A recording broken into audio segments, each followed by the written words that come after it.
ইসরায়েলের ভূখণ্ডে ইরানের হামলা নিয়ে যখন তুঙ্গে মধ্যপ্রাচ্যে উত্তেজনার পারদ, তখন আলোচনায় তেহরানের সমর ভান্ডার। দুই দেশের মাঝে দীর্ঘ দূরত্ব থাকলেও তেল আবিবের জন্য বড় দুশ্চিন্তার কারণ ইরানের কাছে থাকা দূরপাল্লার বিভিন্ন মিসাইল রোড।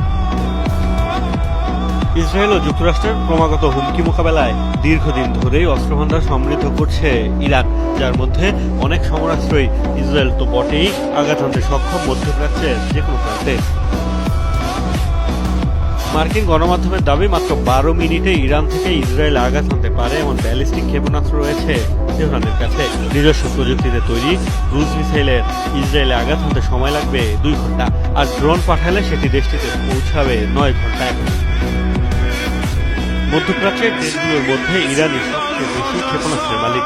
গত জুনে নিজেদের তৈরি প্রথমবারের মতো হাইপারসনিক ব্যালিস্টিক ক্ষেপণাস্ত্র প্রদর্শন করে ইরান, যা শব্দের চেয়ে 5 গুণ গতিতে আঘাত হানতে সক্ষম।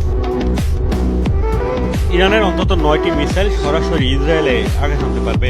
ঘন্টায় 17,000 কিলোমিটার বেগে ছুটতে পারা ইরানের সেজিল মিসাইল অতিক্রম করতে পারে 2,500 কিলোমিটার পর্যন্ত।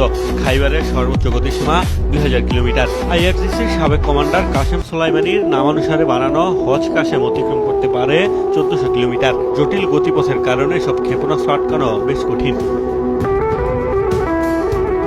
ইরানের কাছে বেশ কিছু দূরপাল্লার ড্রোনও রয়েছে, যার মধ্যে মোহাজের 10 অতিক্রম করতে পারে 2,000 কিলোমিটার পথ। 300 কেজি পেলোড নিয়ে আকাশে থাকতে পারে 24 ঘন্টা পর্যন্ত। পশ্চিমাদের অভিযোগ, চীনের সহায়তায় এসব দূরপাল্লার মিসাইল ড্রোন বানিয়েছে ইরান। তাদের সমরাস্ত্রের নকশার মিল রয়েছে উত্তর কোরিয়া ও রাশিয়ার সমরাস্ত্রের সাথে। মোস্তফা মাহমুদ, যমুনা নিউজ।